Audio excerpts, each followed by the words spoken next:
Time once again for Second Helping, the podcast of choice of fans and followers of the number one league in all of collegiate athletics, the Southeastern Conference. Travis Reier, senior analyst for BamaOnLine.com, part of the On3 network, back with you alongside my great friend and co-host, Mr. Brent Beaird, a longtime college football analyst, most recently and currently for First Coast News down in Jacksonville, Florida. Brent, of course, also a voter for the most prestigious honor in all of collegiate athletics, the Heisman Trophy. And Brent, it's already here. Week 4 of SEC football action. Week 5, actually, I guess, for Vanderbilt. But no shortage of topics as we review, as we preview.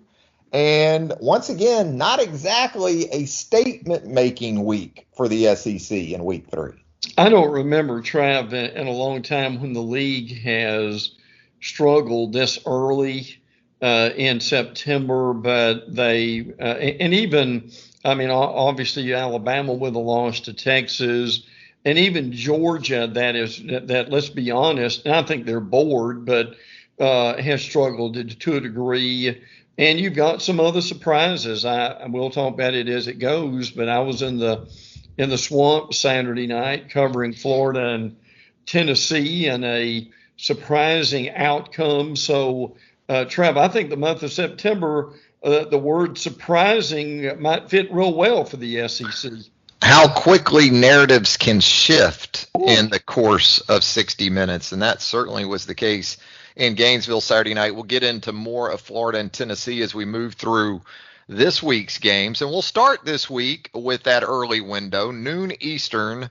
Auburn coming off a win over FCS Samford. I'd say Peyton Thorne did what he needed to do first and foremost for Auburn at the quarterback position, especially after the offensive performance for the Tigers out at Cal. So it sets up a 3-0 Auburn team taking on a Texas A&M team. You touched on this last week, was expected to be a feel-good, a get-right game for the Aggies at home against Louisiana Monroe. It played out that way. Looked like A&M was able to sit one or more of its biggest stars. Evan Stewart didn't go in that game for the Aggies. But let's start with Auburn. Here they are, 3-0, and positioned to maybe go into College Station and get conference play off to a strong start. Yeah, and looking to go 4-0 for the first time since 2019. The two-quarterback system with Peyton Thorne and Robbie Ashford is still alive and well. And this time it was Thorne who ran for over 100 yards. So they are having some success with that. Not only did Evan Stewart get stung with an injury, but Noah Thomas also left the game with an injury. So hopefully those guys will be back. Connor Weigman last week, 25 of 29 for 337. That's going to look good, frankly, against anybody. Still some puzzling results, Trout, from this A&M defense that they thought would be better. That through 3 games, the Aggies allowing over 200 yards passing per game, so that they've got a lot of work done to do with that. But yes, certainly a fascinating game. And look, again, as you've taught me over the years, sometimes coaches play with house money. And right now Hugh Freeze is doing that. But Trav, the last thing that Jimbo needs is for Hugh to come in there and come away with a W and put more pressure on him.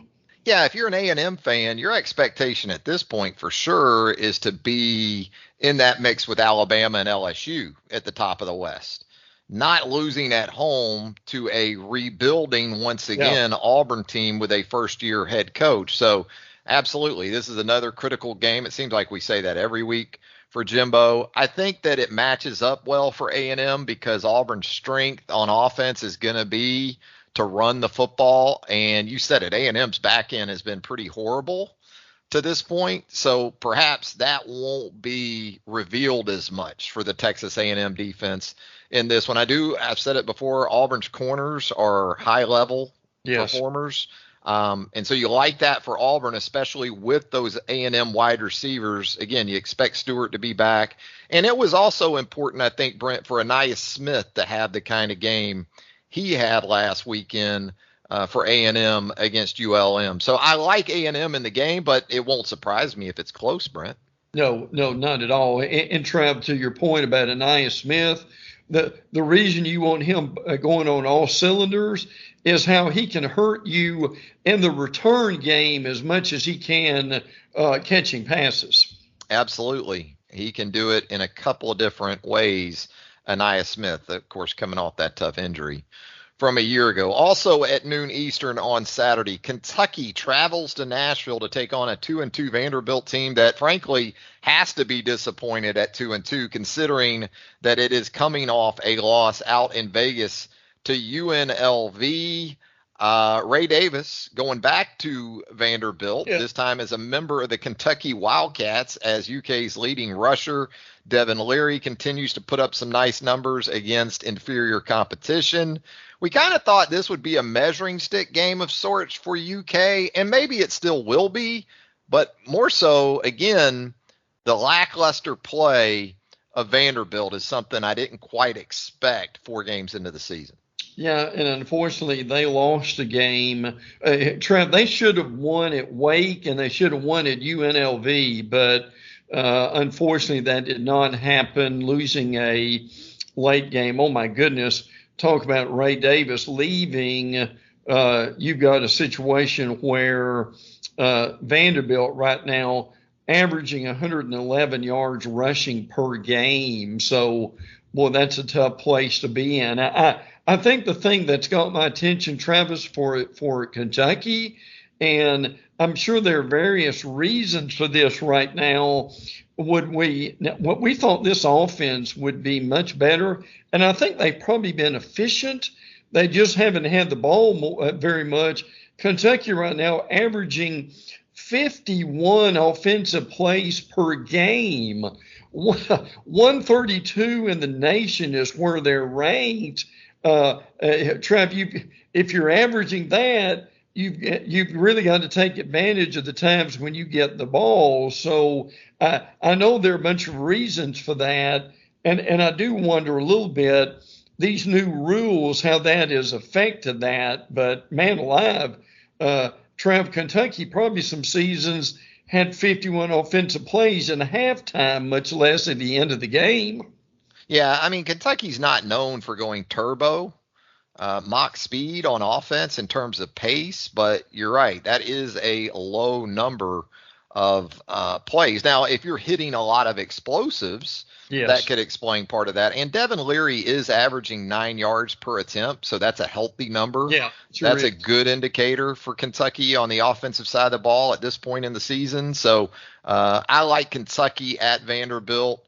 Again, another game that could be tight, but I think that's more dependent on Kentucky than even the Commodores at this point. And, of course, A.J. Swan and those receivers of his, Will Shepherd and some other guys that he has to work with, I think give Vandy a puncher's chance. But just in terms of overall quality of roster and sort of what we've seen from Kentucky to this point, hard to go against the Wildcats. Yeah, I agree with that. And Trev, a big game next week for Kentucky and Florida. Florida goes to Lexington, where they dominated for years, but not so much over the last handful of years. Yeah. 4 o'clock Eastern. 3:30 Eastern. I'm not going to jump this one.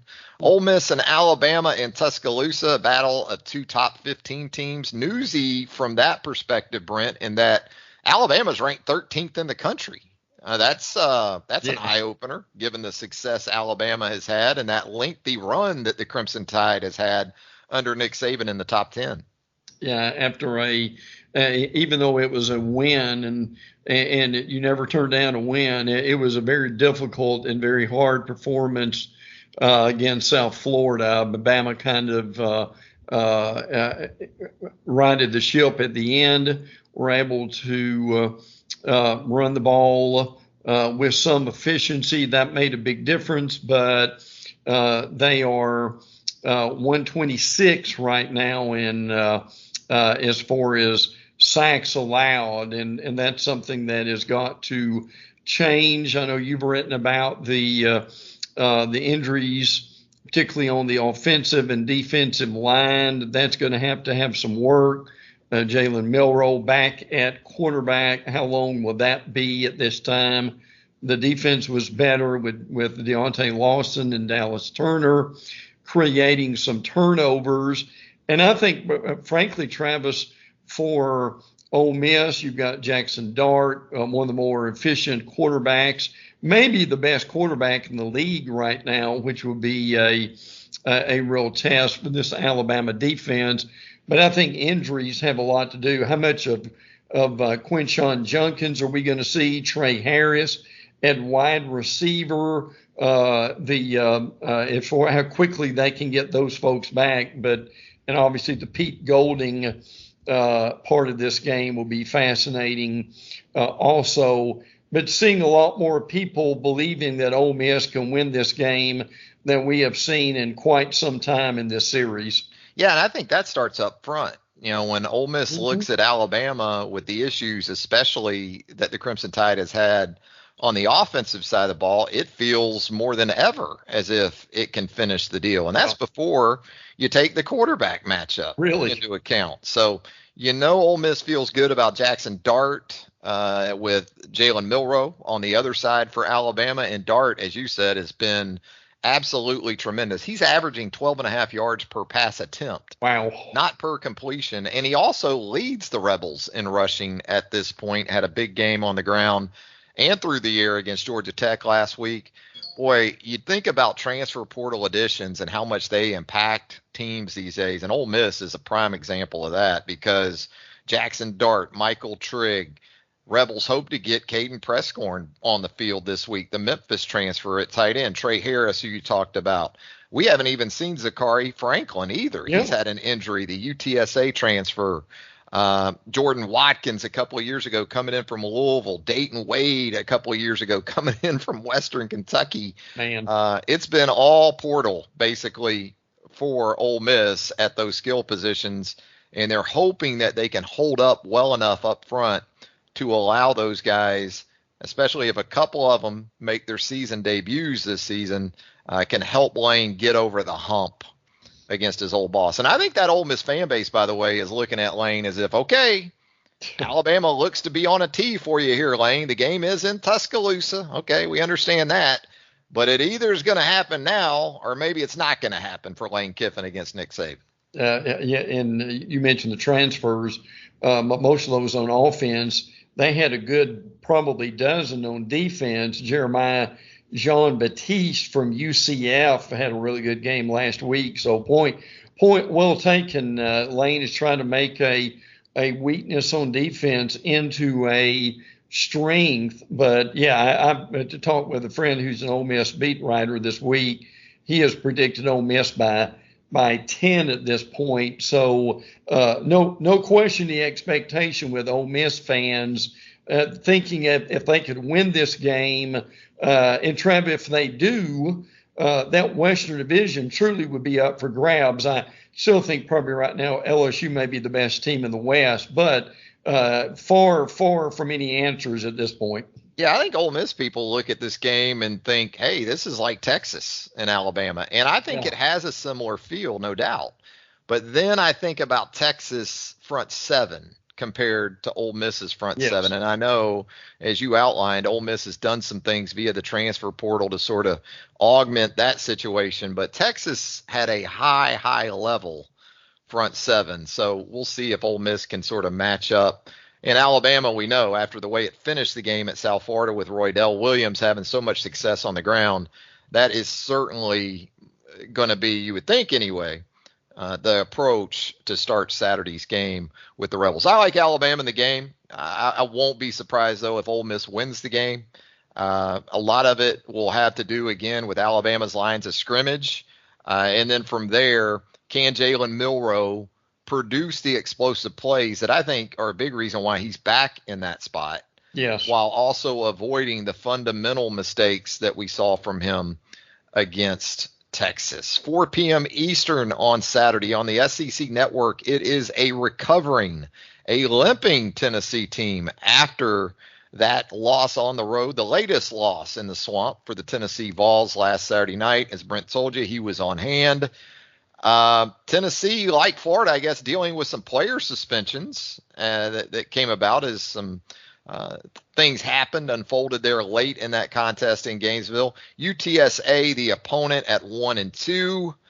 The Joe Milton watch seems to be ever ongoing, I guess, as far as his viability as a true successor to Hendon Hooker in this offense. I mean, Jalen Wright, my guy, continues to do some good things. Jabari Small, the run game, but just inconsistency on offense and really just how that offense is being administered, right? How it's being managed. Yes. I think both from the sideline to the quarterback, they're having troubles, it seems like. Yeah, and they are. And Trav, that was no fluke. I'm sure Pops was pleased, to say the least. But Tennessee really was overwhelmed. That game, in some ways, well, I think mentally was probably over at halftime. When Florida had a great game plan, and there were questions this week about the Tennessee offensive staff. Should you have switched quarterbacks to Nico Lamaliba rather than Joe Milton? And the staff said no. Said that Milton is operating on a really high level. I think there's some Tennessee fans who probably would disagree with that one, to say the least. But, Trev, here's the reality, too. Florida and their defensive line was caving in that Tennessee offensive line, and that was a real issue with this, too. I thought this game would be a real trap game for Tennessee. Now, Frank Harris plays the quarterback at UTSA, who is really good. That could make a big difference. But this is a get well and also a character game for Tennessee with SEC play going back next week. But it really kind of puts them in the spotlight, Trav, of this team, as many predicted, taking a step back from the year they had last year, where they were in the top 10 most of the season. And speaking of those Florida Gators, 7 o'clock Eastern on Saturday night, SEC Network Plus, ESPN Network Plus.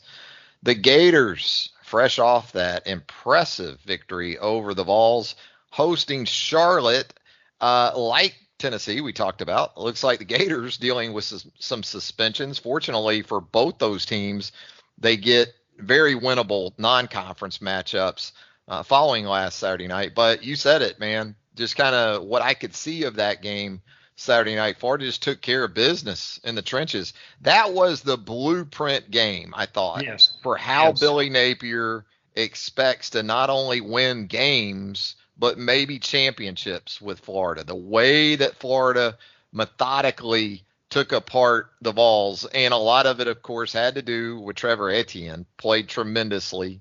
One of the very best backs in all of college football right now. You got a duo there that can go with any duo in college football. But at the point of attack, the lines of scrimmage, that was a much better effort from the Gators than what we saw a couple of weeks earlier out at Utah. Well, and you and I have talked for years how important it is for teams to play within themselves and do what they do best. And this is really what happened. When Florida runs twice as much or more than they throw, they're going to be a better football team. And look, Graham Mertz, 75% completion rate. Mm-hmm. I mean, he's run the ball a little bit. That has helped them. Look, Trevor Etienne has been incredible, 172 yards, and they were able to run when they wanted to run the ball, and that was important. They do have some injuries. Eugene Wilson may end up being a superstar for them before it's over. They do need to get Kingsley Aguakin from Jacksonville back as their center. This game is now sold out against Charlotte, who, by the way, Will Healy coached his team in Charlotte years ago, and they looked kind of promising during that time. But Trev, the thing I want to really mention that to me has been impressive is what Austin Armstrong has done with this defense. I mean, they're ranked 10th right now. Total defense held Utah to 270. That they held McNeese State to barely over 100. Did a great job against Tennessee, and right now you're spot on with that. They did everything within their limitations to be able to win that game, and Billy Napier told us after it was over, they don't have the depth right now to keep their foot on the pedal, so they had to lean on that defense in the second half, and it certainly worked out. Yeah, and special teams didn't kill them. You know, Right. if you're Florida right now, you'll just take any game in which your special teams don't hurt you. Really? Because we've certainly seen that during the early stages of the Billy Napier era. 7 o'clock Eastern on Saturday night, ESPN. Arkansas coming off a tough loss at home to BYU. Now the Hogs get a trip to LSU, take on an LSU team playing at a high level the last couple of weeks, and especially in that win over Mississippi State. Early kickoff didn't bother LSU or didn't bother Malik Neighbors at all. I talked about this last week. I didn't like the matchup for Mississippi State on the back end against these LSU receivers. Yeah. And LSU took full advantage of that. What a performance by Jaden Daniels and specifically Malik Neighbors, but the passing game in general. Well, even though Florida State overwhelmed LSU in the second half in that opener, you could tell this is an incredibly talented team. This is a bad matchup for Arkansas on a lot of levels. I mean, my goodness, in that BYU loss, KJ Jefferson got sacked 4 times. Yeah. And it felt like it was a lot more than that.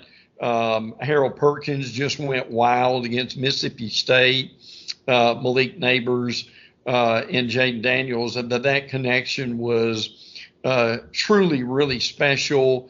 And frankly, LSU comes out of that game also behind Logan Diggs at running back, who the Notre Dame transfer, who has been very, very impressive to this point. But Travis, this is mystifying here, and certainly our thoughts and prayers go out to Greg Brooks, the LSU DB. Emergency surgery a few days ago for a brain tumor, and they're awaiting the biopsy. Brooks has certainly played a good bit, or I don't think some people would say that he's necessarily starting all that much, but he's made a difference in that secondary. Hopefully he will get back.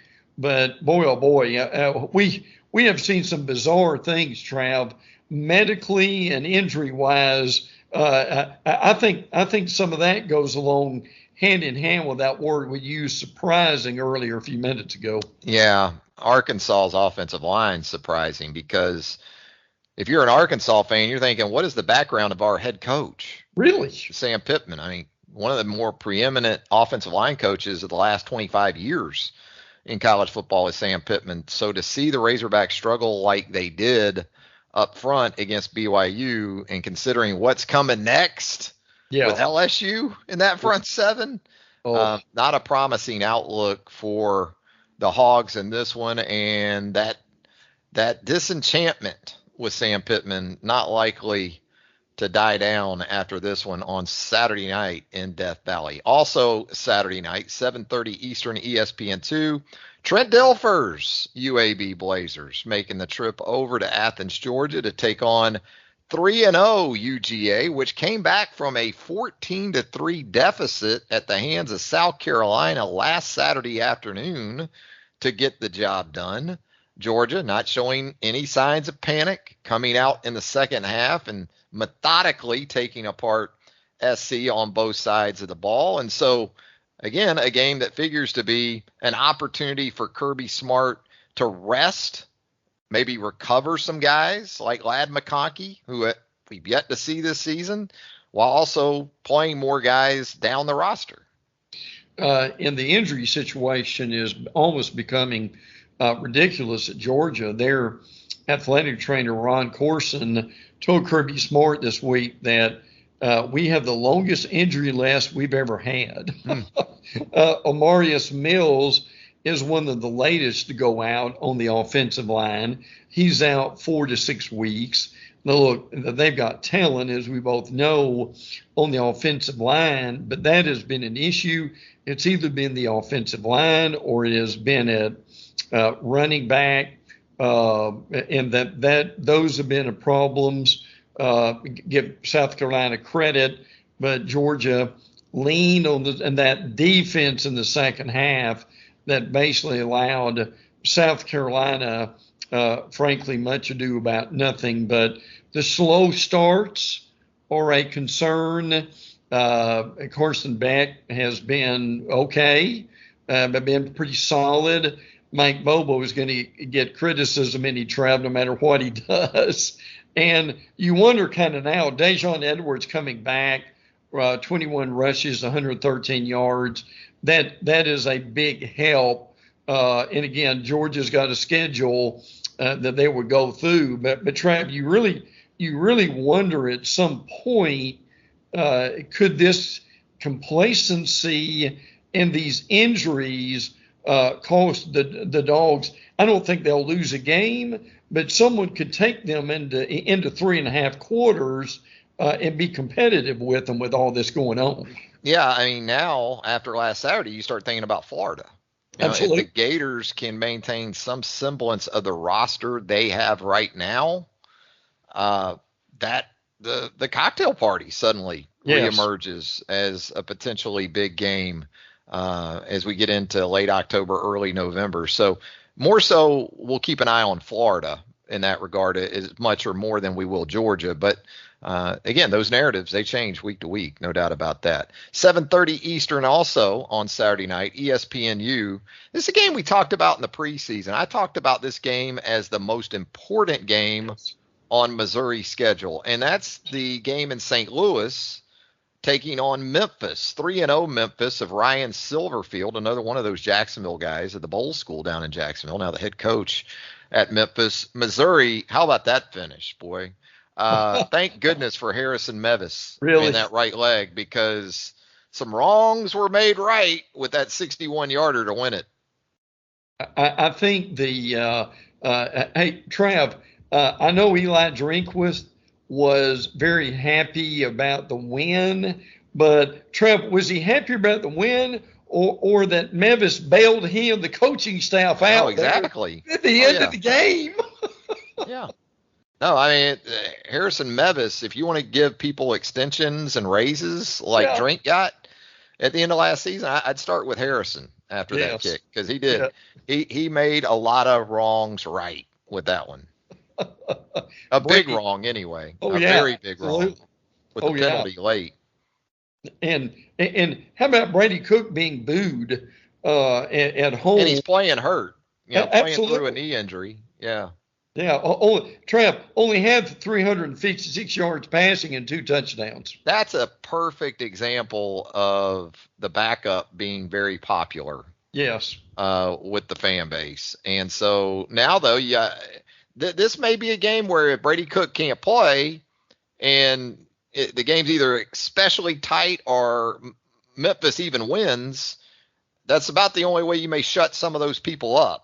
Right. Is if you don't have them in a very closer than comfort win or an outright loss to a group of 5 opponent. And Trev, how impressed are you with the Luther Burden? 7 catches, 114 yards. They need about 3 more Luther Burdens, but he's keeping them going right now. He's everything he was billed to be as a 5-star recruit. Been anticipating this guy for a couple of years and wasn't bad a year ago, but you had Dom Lovett kind of leading the way for Missouri in that receiving corps. But now it's very much about Luther Burden the third. So 7:30 closing out our previews as we review.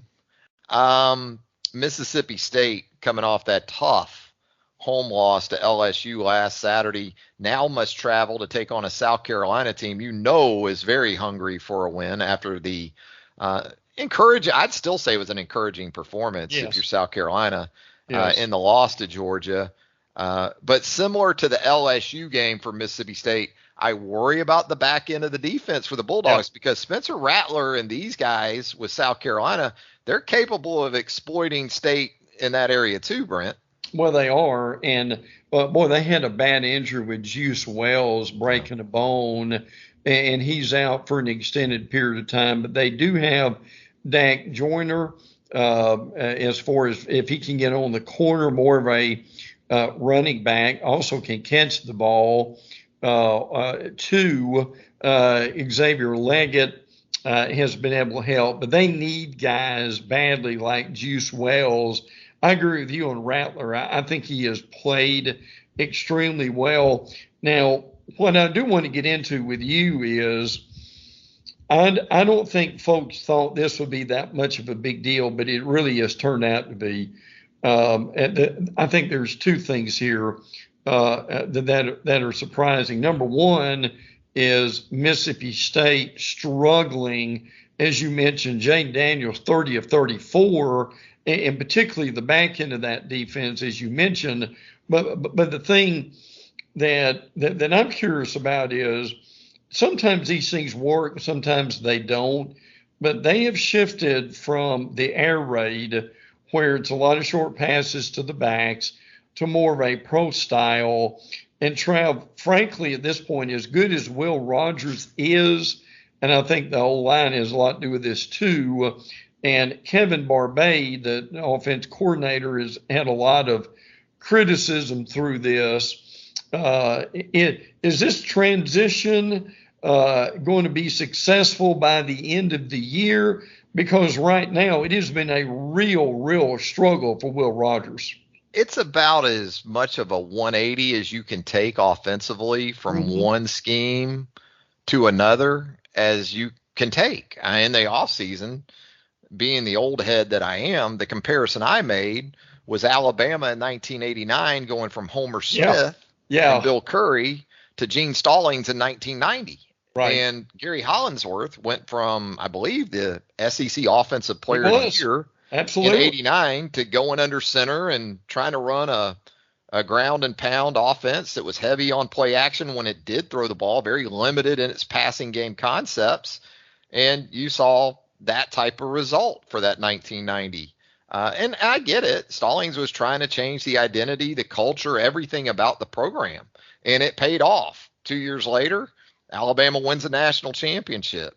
I don't know if we're going to be talking about Mississippi State in those terms, but if you're a State fan, you're going to have to exhibit some patience because this is the way the program is shifting. I mean, you're going from an offense where you really didn't have a tight end to one where you might need two on the field together. Right. So these are the type of changes that you're making offensively. I think the bigger concern, if I'm a State fan again, is that we got lit up defensively. We're supposed to be a defensive-based program moving forward, and that still can happen for Zach Garnett, but it didn't against LSU. And so State could obviously use a win. I don't think they're getting one, though. I think South Carolina is going to take care of business at home, Brent. Yeah, I would agree with that too. But to your point, this is one of those, we call them kind of 50-50 games. They're pivotal in the year that whoever wins this game really can build on their season. And the loser of this game, I mean, this could make a difference. I know it's early from even going to a bowl game or not.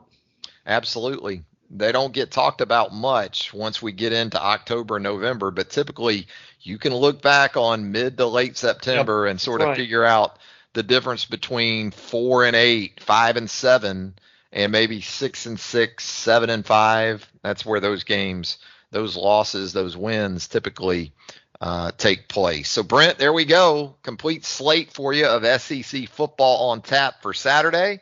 Anything else before we get out of here? Trav, obviously in non-conference, Florida State at Clemson is huge. The Noles have not won there and beaten Clemson since 2014. And obviously the big game of the day Ohio State and Notre Dame going on too. So big doings, and maybe one of the more. Hey Trev, if you've got 2 or 3 TVs you can drag into the den and watch, this would be a good weekend to do that, would it not? The wife, she agreed to 2 65-inch TVs in the living room that I've had mounted on opposite walls. Wonderful. So now I've got this sort of cavern of big screens that I put multiple games on, do that both Saturday and Sunday. So I hear you on that. That sounds good to me. Sounds good to me, Brent. As always, appreciate the time. Always appreciate the great insight, Brent. And we look forward to doing it again next week. Me too, pal. Take care. Have a great weekend. For Brent Beaird, Travis Reier, thanking you once again for joining us right here on Second Helping, part of the Belly Up Podcast Network. If you haven't subscribed to Second Helping as of yet, we certainly hope you'll do so. Leave us a rating and a review while you're there. That would be greatly beneficial to us, and we would appreciate that as well. Until next time, so long, everybody.